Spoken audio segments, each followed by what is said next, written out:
हे भगवान, क्या हो रहा है मेरे घर में?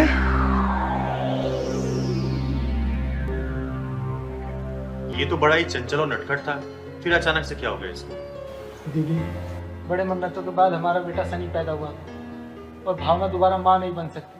अगर ये माँ बनी तो इसके बचने के चांस बहुत कम होंगे। दीदी, मेरा बेटा खेलने में कूदने में हर काम में नंबर 1 था, फर्स्ट आता था। पता नहीं इसे क्या हो गया है कि ये 4-5 महीने से गुमसुम सा हो गया दीदी। फिर अचानक से क्या हो गया इसको? यही तो पता नहीं चल पा रहा है दीदी, पता नहीं क्या हुआ है इसको। तभी तो आपको बुलाया है, अब आप देखो दीदी इसको। दीदी, आपने तो न जाने ऐसे कितनों को ठीक किया है दीदी। मेरे बेटे पे भी चमत्कार कर दो ना दीदी, इस पे भी हाथ रख दो ना दीदी। इस शनि को मेरे ठीक कर दो दीदी, प्लीज। ना ही मैं कोई चमत्कार करती हूँ और ना ही मेरे अंदर कोई शक्ति है। मैं तो बस भगवान भोलेनाथ का नाम लेके अपना हाथ फेर देती हूँ। चमत्कार सिर्फ वही करता है। दीदी, पहले तो सनी खेलता भी था, बोलता भी था, हंसता भी था। ना खेलता है, ना बोलता है, ना हंसता है, कहीं जाता भी नहीं है, गुमसुम ऐसे ही बैठा रहता है दीदी। कहीं आपके बेटे के दिल में कोई डर तो नहीं बैठ गया? पता नहीं पहलवान भैया, मेरे शनि को क्या हो गया, कुछ समझ नहीं आ रहा। शनि बेटा, क्या हुआ तुमको? कुछ तो बोलो बेटा। बेटा, दीदी, ये इसी तरीके से गुमसुम बैठा रहता है, कुछ बोलो तो सुनता भी नहीं है।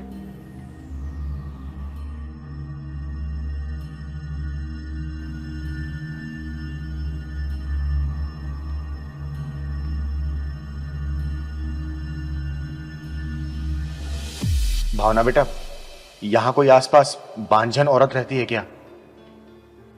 हाँ दीदी, 4-5 घर छोड़कर एक बांझन का घर है। लेकिन क्या हुआ दीदी, बताओ ना। बेटा, एक गिलास पानी लेके आना, एक चुटकी हल्दी डाल देना उसमें। जा।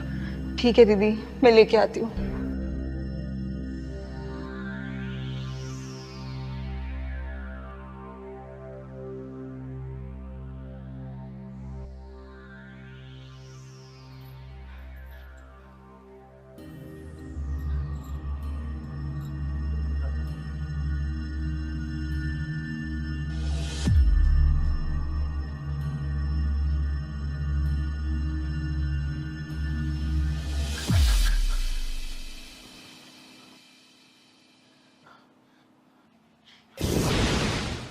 हे भगवान, क्या हो रहा है मेरे घर में? हे भगवान, मेरे बच्चे की रक्षा करना।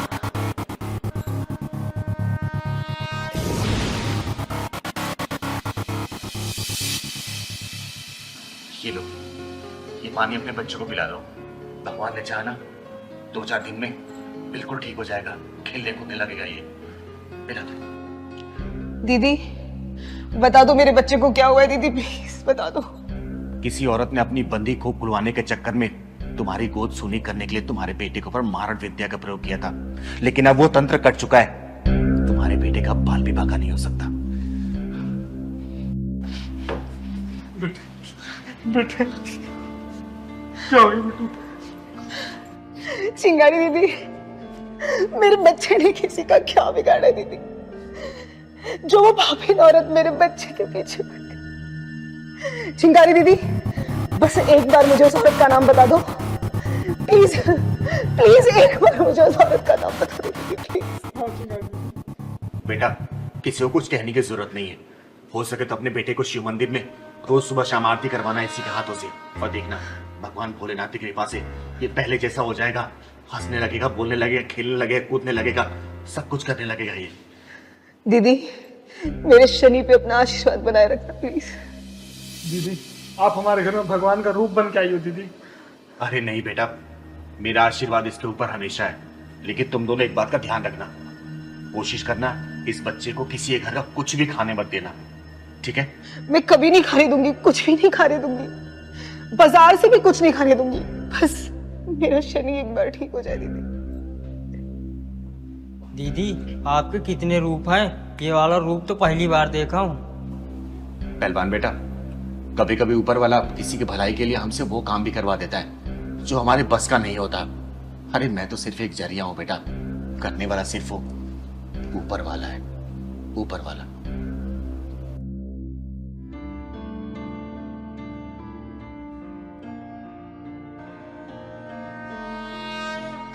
पापा शाम हो गई है, आरती का समय हो गया है।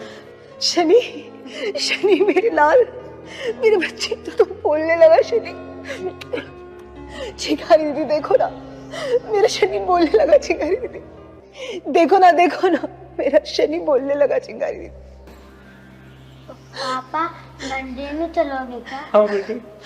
चलो हम सब मिलके मंदिर चलते हैं, चलो। हाँ, चल।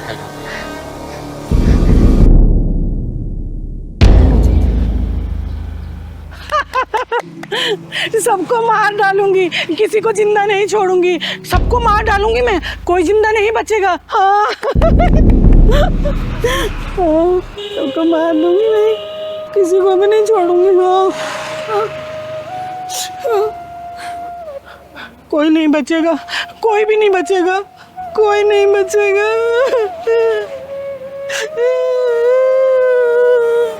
दीदी आप चलो यहाँ से, ये औरत मुझे पागल लग रही है, कहीं हमारे पत्थर न मार दे। नहीं साक्षी बेटा, ये औरत पागल कम घायल ज्यादा लग रही है।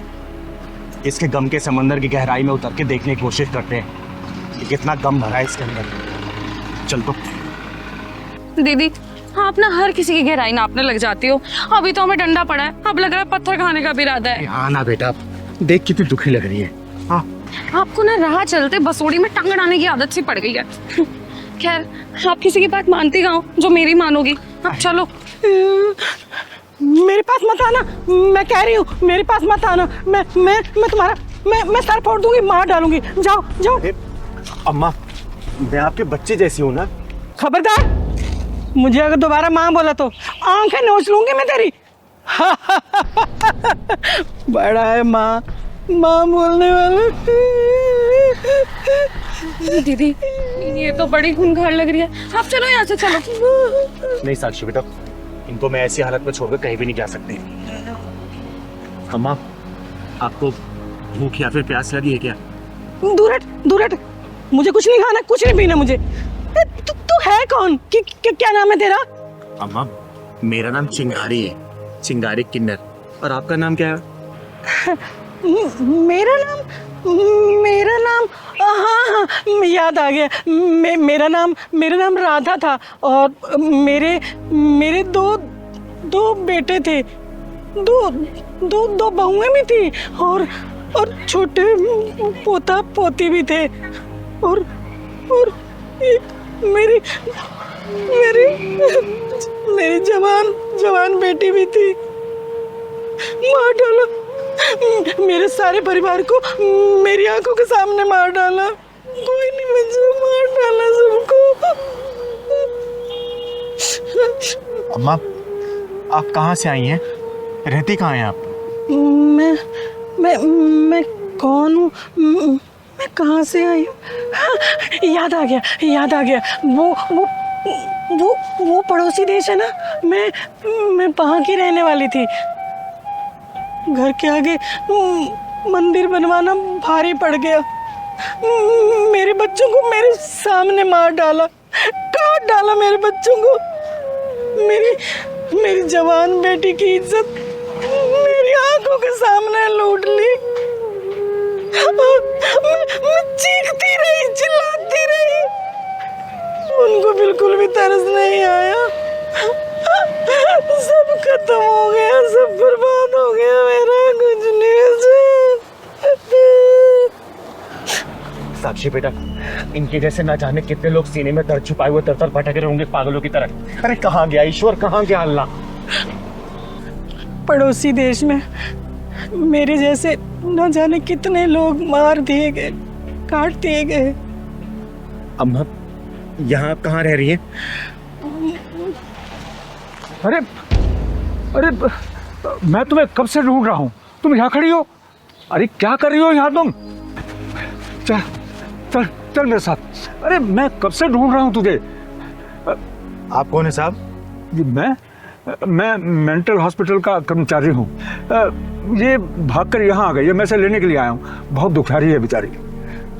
नहीं, मैं कहीं नहीं जाऊंगी, मैं वहाँ नहीं रहूंगी। अरे चल ना। मैं अपने बच्चों के साथ रहना चाहती हूँ, मैं नहीं जाऊंगी। साहब अब ये कहीं नहीं जाएंगी, ये मेरे साथ रहेंगी अब। आपके साथ? हाँ जी।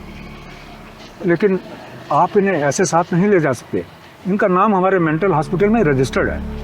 अगर आप इन्हें ले जाना चाहते हैं तो हॉस्पिटल चल के आपको कुछ पेपर्स कार्रवाई पूरी करनी पड़ेगी, तब आप ले जा सकते हैं। ठीक है, मैं हॉस्पिटल चल के कागजी कार्रवाई पूरी कर देती हूँ। और अम्मा, आज से आप मेरे साथ रहेंगी। हाँ, मैं पागल खाने में नहीं रहूंगी, मैं अपने बच्चों के साथ रहूंगी। आइए चलिए, मैं कागजी कार्रवाई पूरी कर देती हूँ। आप बेटा। मेरे बेटे को क्यों मारा? क्या गलती की उसकी? क्या किया तो उसने? बोल मेरे को, उस मासूम ने क्या किया था? ये बूढ़ी माँ का बेटा छीन लिया तूने। क्यों मारा तुम मेरे बेटे को? क्यों मारा? बोल क्यों मारा? बोल, मैं तेरी जान ले लूंगी। बोल, क्यों मारा मेरे बेटे को? क्या गलती? माँ दीदी, मैं अपनी माँ की तरफ से माफी मांगता हूँ। दीदी देखिए भैया, मुझे समझ नहीं आ रहा कि इन्होंने मुझे इतना क्यों मारा और इतना बड़ा इल्जाम क्यों लगा रही है मेरे ऊपर। दीदी मैं सब कुछ समझाता हूँ आपको। दरअसल मेरा नाम जय है और ये मेरी माँ है। माँ प्लीज, मैं बात कर रहा हूँ ना। इनकी मानसिक हालत बिल्कुल ठीक नहीं है। किसी को भी देखकर मारने लगती है और बोलती है कि तुमने मेरे बेटे को क्यों मारा। और माँ आप शांत हो जाओ, बिल्कुल चुप। गुस्सा करूंगा फिर मैं। आपको बोला था ना माँ खड़ा रहने को। यहाँ क्या कर रही हैं आप? चुप रहिए एकदम चुप।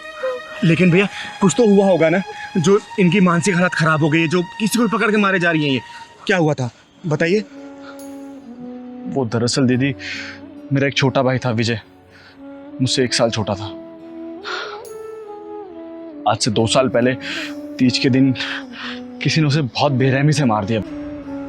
इतनी बेरहमी से मारा कि उसकी पसलियां तक तोड़ दी। पुलिस पिछले 2 साल से ढूंढ रही है मेरे भाई के कातिल को, लेकिन कुछ पता नहीं चला है। और जब मेरी माँ ने उसकी लाश देखी ना, तब से अपना मानसिक संतुलन माँ तब से अपना मानसिक संतुलन खो चुकी है। किसी को भी देखकर मारने लगती है और बोलती है कि तुमने मेरे बेटे को मारा है। क्या कहा भैया, कौन सा दिन था वो? तीज के त्योहार की रात थी दीदी। मेरी माँ मेरे छोटे भाई का इंतजार कर रही थी ताकि दोनों बच्चों को बिठा के अपना व्रत खोल सके, लेकिन मेरा छोटा भाई उस दिन वापस ही नहीं आया दीदी।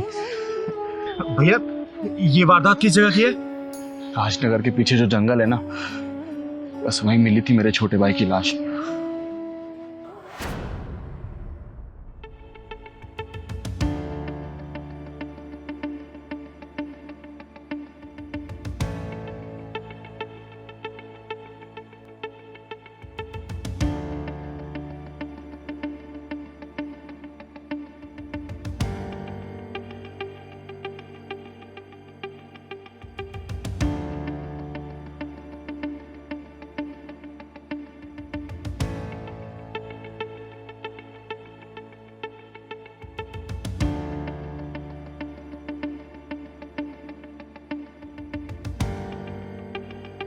अरे कौन?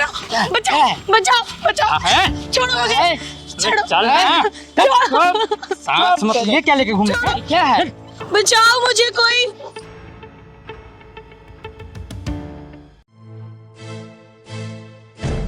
पहलवान, लगता है कुछ गड़बड़ है। मुझे छोड़ दो। अरे यार तू बचेगी ना। मेरी नजर ना बहुत दिन से तेरे ही ऊपर थी यार, तू बचने वाली में से ना। जो पास छोड़ेंगे नहीं तुम्हें हम। बिल्कुल नहीं छोड़ेंगे आप। प्लीज मुझे जाने दो। बचाओ मुझे, कोई बचाओ।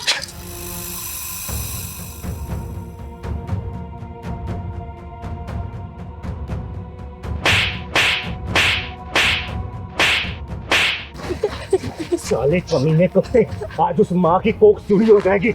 इस कोख से तो पैदा ही है और ये चिंगारी का हाथ है। चिंगारी का हाथ है मतलब फांसी का फंदा।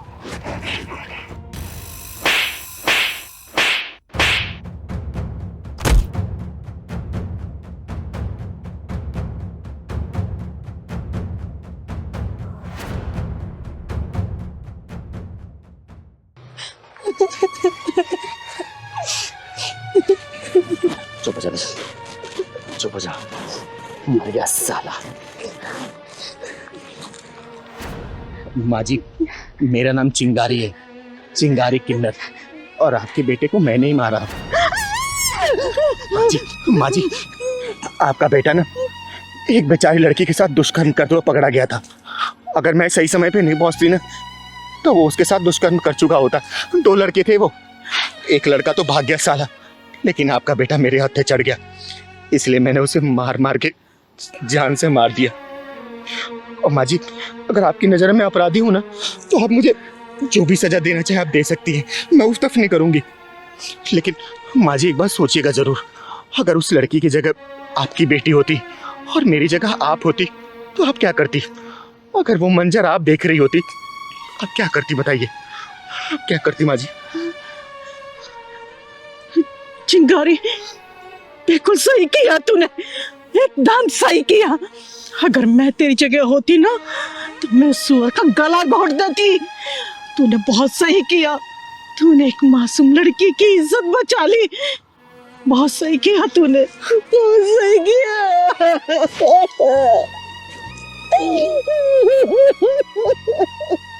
माँ जी, संभालिए अपने आप। देखिए, मैं आपकी गुनहगार तो जरूर हूँ, लेकिन मैंने किसी घर की इज्जत भी बचाई है, एक लड़की की लाज बचाई है मैंने। माँ जी,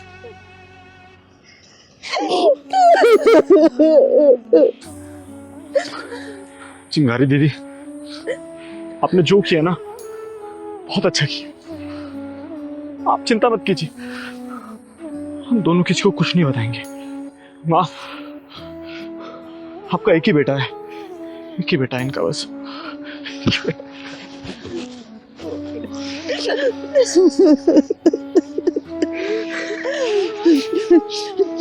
चिंगारी, आज तक मैं उस कुत्ते के लिए रोती रही, लेकिन आज के बाद नहीं रोऊंगी मैं। नफरत करूंगी उससे मैं, नफरत करूंगी उससे मैं, नफरत करूंगी उससे। हाँ, नफरत करूंगी उससे, नफरत करूंगी उससे मैं।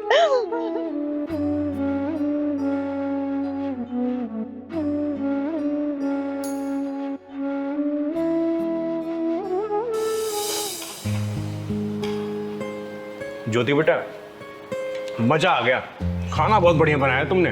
थैंक यू दीदी। Thank you. ये खाना बनाया है, दाल में कितना नमक है, और ये चावल देख कैसे बनाए तूने। तुझे खाना बनाने नहीं आता? अरे मायके वालों ने कुछ सिखाया है या नहीं? अरे कम से कम तुझे खाना बनाना तो सिखा देते। अरे सुनीता जी, खाना तो अच्छा बनाया है इसने। अरे चिंगारी जी, आप एक मिनट रुकिए। तुझे मेहमान की इज्जत करनी नहीं आती है? ऐसा खाना खिलाते हैं मेहमान को? अरे माँ, चिंगारी दीदी सामने बैठी, क्या कर रही हो आप? रहने दो ना, क्यों सुना रही हो बेचारी को, बुरा लग रहा है उसे। तू चुप कर, जोरू का गुलाम कहीं का। मैं आप लोगों के लिए पानी लेकर आती हूँ।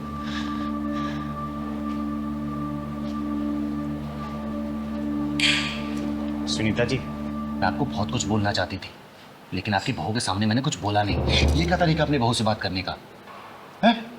एक बात बताइए, जब आप खुद अपनी बहू की इज्जत नहीं करेंगी तो आपकी इज्जत क्या करेगी? बोलिए ना, ये कोई तरीका है क्या? घर में आए मेहमान के सामने बहू को सुना दिया। चिंगारी जी, इसकी शादी को ना 3 साल हो गए और अभी तक इसे खाना बनाने नहीं आया। अरे ऐसी बहुओं को ना अगर सर पे चढ़ा लो ना तो ये किसी काम की नहीं रहती है, इन्हें तो पैर के नीचे दबा के रखना चाहिए। बस सुनीता जी, बस।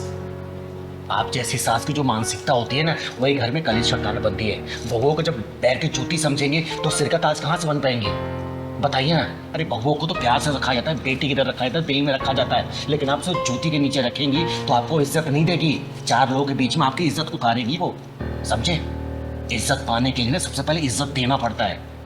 अरे ये तो उसकी शराफत थी जो उसने मेरे सामने आपको जवाब दे दिया। याद रखना, अगर आपकी ऐसी आदत रही ना तो 4 लोगों के बीच में आपकी इज्जत भी यही उतारेगी। फिर आप ढिंडोरा पीटते रहना तो मेरी बहू ऐसे आगे घर में कलेश कर दिया, घर को बांट दिया। देखिए सुनीता जी, इज्जत चाहिए ना तो सबसे पहले बड़ों को इज्जत देना पड़ता है छोटों को, तभी छोटे बड़ों को इज्जत देते हैं। और एक बात बताइए, आपकी खुद की भी बेटी है ना जिसके अगले साल शादी है, अगर जाके वो ससुराल में इसी तरीके से करेगी तो आप क्या करेंगी? जब उसकी सास इस तरीके से व्यवहार करेगी तो अपनी बेटी की बात मानेंगी ना, हैं? फिर आप उसके सास से लड़ना शुरू कर देंगे, बेटी को घर बुला लेंगे, तलाक करवा देंगे। देखिए, लोग कहते हैं ना कि बहुएं घर तोड़ती है, बहुएं घर नहीं तोड़ती। सबसे पहले सास घर में कुछ ना कुछ ऐसी हरकतें करती है, कई बहुएं मजबूर होकर जाकर उसका अपना भांडा फोड़ती है। देखिए सुनीता जी, जब इंसान रोज एक ही काम करता है ना, तो कुछ ना कुछ चीजें ऊपर नीचे हो ही जाती हैं। कभी नमक ज्यादा होगा, कभी तेल ज्यादा हो गया। इसका मतलब ये थोड़ी कि हम उसको 4 लोगों के बीच में सुनाना शुरू कर देंगे। उसने मेहनत से ही कम से कम 1.5-2 घंटे लगाए ना खाना बनाने में। उसने जानबूझ को तो नमक ज्यादा कम नहीं किया ना, है? देखिए, बहू को जब प्यार से रखेंगी ना, तो बहू बेटी बन के रहेगी। लेकिन बहू को अगर पैरों के नीचे दबा के रखेंगी ना, आजकल की बहुएं नहीं है कि सुन लेंगी। अभी 3-4 दिन पहले की बात है, मैं मिश्रा जी के यहाँ गई थी। वहाँ पे उनकी बहू ना चाय लेके आई थी। मिश्रा जी की वाइफ को चाय दी। जैसे वो चाय देने गई, चाय का कप नीचे गिर गया, टूट गया। बहू घबरा गई, क्या पता सास मेरे को डांटेंगी, मारेंगी। उसने हाथ जोड़ के माफी मांग ली। पता उनकी सास ने क्या बोला? अरे बेटा, तेरे से कप नहीं गिरा है, वो तो मैं ठीक से नहीं पकड़ पाई इसलिए कप गिर गया। इसका मतलब समझी, गलती करने वाला नहीं, गलती को माफ करने वाला बड़ा होता है। और घर परिवार ऐसे ही चलता है। छोटी छोटी कमियों को नजरअंदाज करेंगी ना, घर परिवार बहुत अच्छे से रहेगा। और छोटी छोटी चीजों पर ड्रामा करेंगी ना, घर नहीं चल पाएगा अच्छे से। समझी इस बात को? चिंगारी जी, आप बिल्कुल ठीक कह रही हैं, पर मैं क्या करूं? मेरी सास ने भी मेरे साथ ऐसा ही किया था और मेरे पति ने कभी इस बारे में आवाज ही नहीं उठाई। एग्जैक्टली माँ, पापा ने कभी आवाज़ नहीं उठाई, इसलिए आप दादी के सारे जुल्म सहती रही। और कहीं ना कहीं यही हाल मेरा भी है। जब तक आप मेरी बीवी को घर की 4 दीवारी में कुछ भी बोलती थी, मैंने कुछ नहीं कहा आपसे। लेकिन आज जब मेहमानों के सामने आपने बोला, तो मुझे लगा कि मुझे आवाज़ उठानी चाहिए, लेकिन आपने मेरी आवाज़ दबा दी। माँ, अपनी पत्नी के लिए आवाज़ उठाना गुलामी नहीं, प्यार कहलाता है। और वो बेचारी किसके भरोसे आई है अपना परिवार छोड़ के? मेरे भरोसे आई है ना। तो माँ, मेरा फ़र्ज़ बनता है कि अगर उसके साथ कुछ गलत हो रहा है तो मुझे आवाज़ उठानी चाहिए। मेरी बीवी आपको अपनी सास नहीं, अपनी माँ बनाना चाहती है। आप उसे एक मौका देकर देखिए, अपनी बहू नहीं, अपनी बेटी बनाकर देखिए। फिर देखिए इस घर में कितनी खुशी आ जाएंगी। ये लीजिए पानी। बहू, तूने कुछ खाया? नहीं माँ जी, आज सोमवार है ना, तो सोमवार का व्रत रहता है मेरा। अरे, तेरा व्रत है, चल जा तू आराम कर, ये सब मैं देख लूंगी। हाँ, और हाँ, आज के बाद ना तू मेरी बहू नहीं, मेरी बेटी है। और मुझे अपनी सास नहीं, अपनी माँ समझना। हाँ, जा तू आराम कर। ठीक है माँ जी।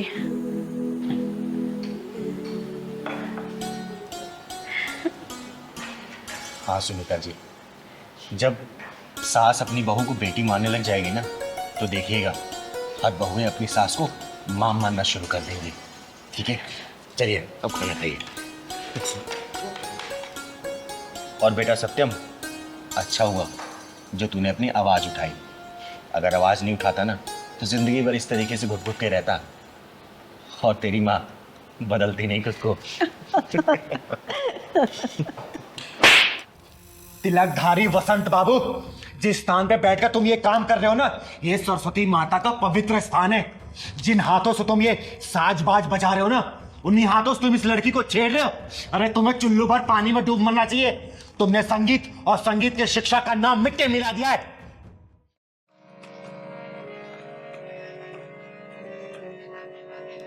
प्रणाम गुरुदेव।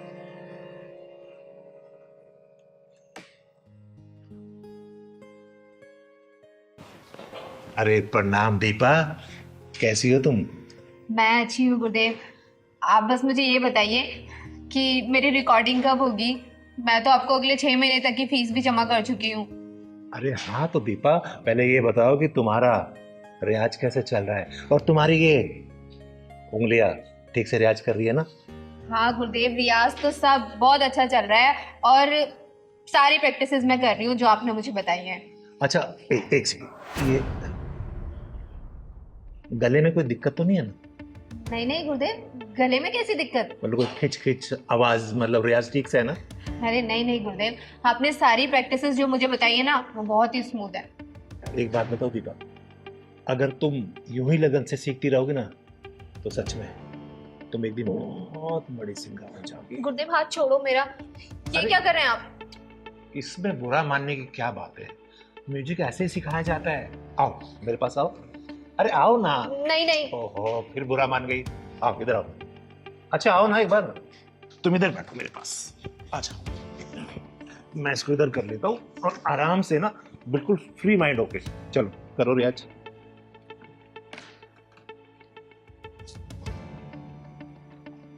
अरे बेटा इसको सुनो, इधर दिखाओ, हाथ दिखाओ, ऐसे उंगली पकड़ो और ऐसे। हाँ गुरुदेव वही तो कर रही हूँ आप मुझे, लेकिन बजाने कहाँ दे रहे हैं आप, बार बार मेरा हाथ ही पकड़ ले रहे हैं। अच्छा ठीक है, इस वाले हाथ से बजाओ। गुरुदेव मैं लेफ्ट ही नहीं हूँ, मैं राइट हैंडेड ही हूँ। अच्छा ठीक है, बजाओ।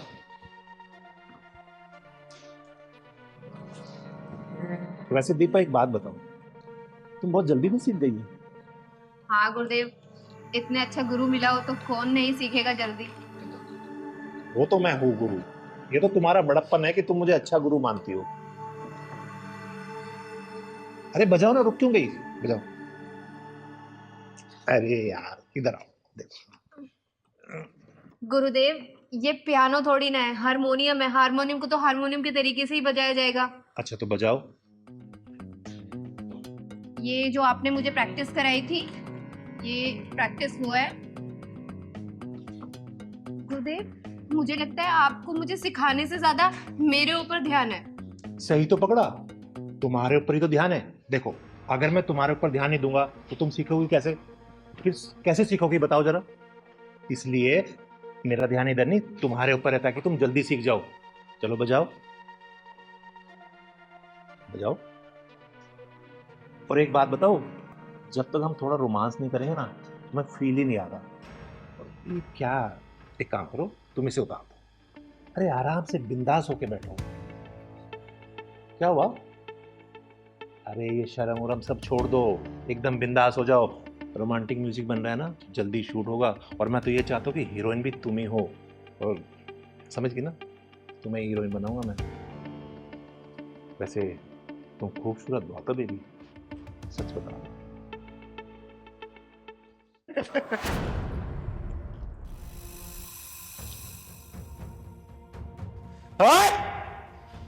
मैं आई तो थी तुझे कॉलेज के एनुअल कॉन्ट्रैक्ट देने के लिए, लेकिन मुझे लगता है तेरी मौत का कॉन्ट्रैक्ट ये चिंगारी साइन करेगी। दीदी अच्छा आप टाइम से आ गई, वरना न जाने ये मेरे साथ क्या करता। तो चिंता मत कर बेटा, चिंगारी राइट टाइम पे राइट जगह ही पहुंचती है। तिलकधारी वसंत बाबू, बहुत नाम सुना है तेरा मैंने कि तू बहुत बड़ा म्यूजिक टीचर है। सोचा था मेरे बच्चों का भविष्य ना तेरे हाथों में आएगा तो उज्जवल होगा, बहुत बड़े सिंगर बनेंगे, लेकिन तू म्यूजिक टीचर और संगीत के नाम पे कलंक है, कलंक। अरे दीदी ऐसी कोई बात नहीं, मैं तो इसे म्यूजिक सिखा रहा था, पता नहीं क्यों बुरा मान गई। मैंने कोई गलत किया तुम्हारे साथ? नहीं नहीं दीदी ये झूठ बोल रहा है, ये रोजाना मेरे साथ ऐसी उठपटांग हरकतें करता रहता था, लेकिन आज तो उसने हद ही पार कर दी। साले, गुरु और शिष्य का रिश्ता बहुत ही पवित्र होता है, एक गरिमा होती है उसकी, लेकिन तूने ये हरकत करके ना गुरु नाम को कलंकित कर दिया है। अरे भरोसा उठ जाएगा लोगों का गुरु नाम से। देखो दीदी जैसा आप सोच रही है वैसा नहीं हो, पता नहीं मुझे क्या हो गया, बस मैं इसकी खूबसूरती देख के भटक गया। अच्छा, इसकी खूबसूरती देख के तू भटक गया था? एक काम कर, देख मेरी खूबसूरती और जरा भटक के दिखा ना, आ दिखा। दीदी मैं मान तो मेरे से गलती हो गई, बोल रहा हूँ ना आपको, आज के बाद मैं हर शिष्य को अपनी बहन मानूंगा। देख तिलकधारी वसंत बाबू, तो ब्राह्मण कुल से आता है, इसलिए तेरे ऊपर हाथ नहीं उठा रही हूं, वरना अब तक तुझे चीर के रख देती, समझा? पहली और आखिरी दफा वार्निंग दे रही हूं, आज के बाद से तूने ऐसी घिनौनी हरकत की ना, तेरे इस हारमोनियम के साथ ही ना तेरी कब्र यहीं खोद दूंगी, समझा? और सुन बेटा, आज के बाद से इस साले के पास से संगीत सीखने की कोई जरूरत नहीं है, ठीक है? और तो सुन, तू जहां जहां जिस स्कूल में जाके पढ़ाता है ना, सब कॉन्ट्रैक्ट कैंसिल कराऊंगी मैं, समझा? चल। दीदी ऐसे मत करो, मेरे बाल बच्चे भूखे मर जाएंगे। तेरे बाल बच्चों को पता भी तो चलना चाहिए कि उसका बाप क्या कर रहा है। चल बेटा। मैं माफी मांग रहा हूं ना आपसे दीदी। माफी अपने जेब में रख।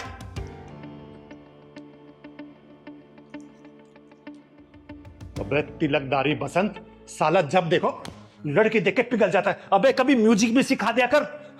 लड़की लड़की लड़की। आज के बाद मैं लड़की नहीं छोड़ूंगा, ये तो पक्का है, नहीं तो किन्नर आके मुझे फिर मारेगी। वैसे बहुत तेज मारती है, शुक्र ढक्कन नहीं लगाया उसने। ए सरस्वती माता, जिन तू बचाएगी इसे। हो ये बचाएगी तुझे? अरे मैंने सोचा कोई मर्द आएगा, ये तो किन्नर है बे। सुन, यह नामर्दों की बस्ती है, यहाँ कोई मर्द और नामर्द नहीं आएगा। और तेरे लिए तो चिंगारी अकेले काफी है। तेरे में पिछवाड़े में दम हो ना, दोबारा इसको हाथ लगा के दिखा दे, मैं भी देखती हूँ कितना बुता तेरे पिछवाड़े में, लगाना। और सुन, किन्नर है ना, किन्नर का काम कर, मर्द मत बना साली। बंदे, जिस दिन किन्नर का काम देख लेगा ना, अपनी जिंदगी से नफरत करने लग जाएगा, समझा? चल निकल यहाँ से। बताओ। बस भैया यही साइड में रोक दो, यही मेरा ऑफिस है। अच्छा, इधर ही? हाँ जी भैया। ठीक। अरे कितने पैसे हुए भैया? एक सेकंड मैं बताता हूँ जरा। अरे आप शीशा देख रहे हो भैया, मैंने आपसे पैसा पूछा है। अच्छा पैसे, एक सेकंड। मैम 350। लेकिन फेयर तो 150 रुपए का दिखा रहा था। मैम मेरे पास तो 350 है, तो 350 ही मांगूंगा ना। देखो भैया, मैंने 150 रुपए का बुक किया था, मैं 150 ही दे सकती हूँ, इससे ज्यादा एक भी नहीं दूंगी। मैडम एक बात बताओ, ट्रैफिक कितना था, आपने वहां पे मुझे रुकवाया, ठीक है, अब फिर बढ़ गया तो इसमें मैं क्या करूँ? तो 350 है तो वो पूरे लेने पड़ेंगे ना। मेरी गलती से फेयर नहीं बढ़ा है, ट्रैफिक था तो इसमें मेरी गलती नहीं है। मैं 150 रुपए फेयर दिखा रहा था, मैं 150 आपको दे रही हूँ। मैडम पैसे तो आपको देने पड़ेंगे 350 रुपए, चाहे हंस के दो चाहे रोके दो। भैया मैं 150 रुपए से एक भी रुपए फालतू नहीं देने वाली हूँ। वहाँ पे 150 रुपए फाइनल हुआ था और 150 ही दूंगी, ठीक है? लूटी मचा रखी है आप लोगों ने तो। मैडम जो गूगल ने रास्ता बताया मैं उसी रास्ते से आया हूँ ना, तो 350 रुपए बन गए ना, मैं क्या करूँ इसमें? गूगल के रास्ते से नहीं आया आप, घुमा फिरा के लेके आए, और मैं ना अपने ऑफिस के लिए लेट हो रही हूँ। पकड़ो ये पैसे। हेलो, क्या बदतमीजी है, बगैर पैसे देके भाग रहे हो? सुनो मैडम, मुझे उंगली टेढ़ी करने का मौका मत दो, उसे सीधी रहने दो, समझ गई ना? क्या बात है मैडम, वैसे हाथ बहुत मुलायम है तुम्हारे, कौन सी क्रीम लगाती हो? तुम्हारी हिम्मत कैसे हुई मेरा हाथ छूने की?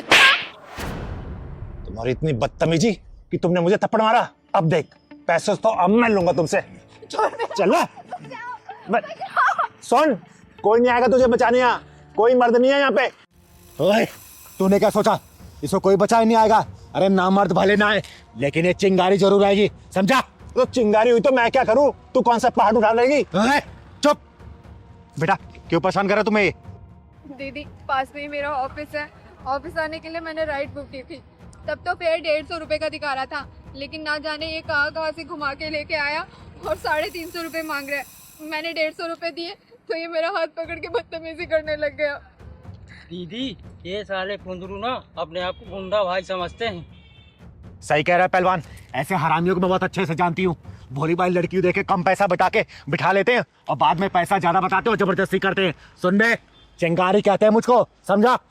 अबे सुन, चिंगारी होगी तू अपने घर को, तेरे जैसे चिंगारी को ना फूंक मार के बुझा देता हूँ। तो सुन बे, तेरे जैसे को चिंगारी चीर फाड़ देती है, समझो? तूने मुझ पर हाथ उठाया ना, अब देख मैं इससे पैसे लेके दिखाऊंगा। चल दे पैसे। अब तक तेरा दिमाग सेंटर में नहीं आया क्या? क्या और तोड़ू तुझे? है? दीदी ऐसे भी इसको अकल नहीं आएगी, पुलिस के हवाले कर देते हैं। सही कह रहे पहलवान, पुलिस को फोन कर तू। एक कम रुक रुक रुक, इन सालों के पिछवाड़ा जब तक लाल ना करो ना, तब तक इनकी अकल ठिकाने नहीं आती। अभी बेईमानी के पैसे कितने दिन चला लोगे तुम लोग? हैं?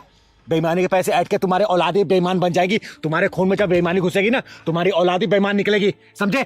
ईमानदारी से कमाओ ना, क्या दिक्कत है? सुन, चाहूं ना तुझे पुलिस के हवाले कर सकती हूँ, लेकिन शक्ल तू बाल बच्चों वाला लग रहा है। मैं समझ गया दीदी, मैं मानता हूँ मुझसे गलती हुई है, लेकिन मैं भटक गया था। मैंने सोचा कि सबसे डबल पैसे मांगूंगा, जल्दी अमीर बन जाऊंगा, लेकिन ये मेरी गलती थी, मुझे माफ कर दो। मैं अभी ईमानदारी से चलाऊंगा। कितने पैसे होते रहे? 150 है ना? वो दे दिए ना? चल निकल।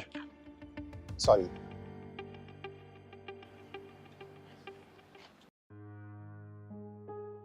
थैंक यू दीदी। कोई बात नहीं बेटा, अच्छा किया तूने स्टैंड लिया इसके लिए। चल जा, घर आ गया तेरा? हाँ, ऑफिस जाना था दीदी। जा ऑफिस।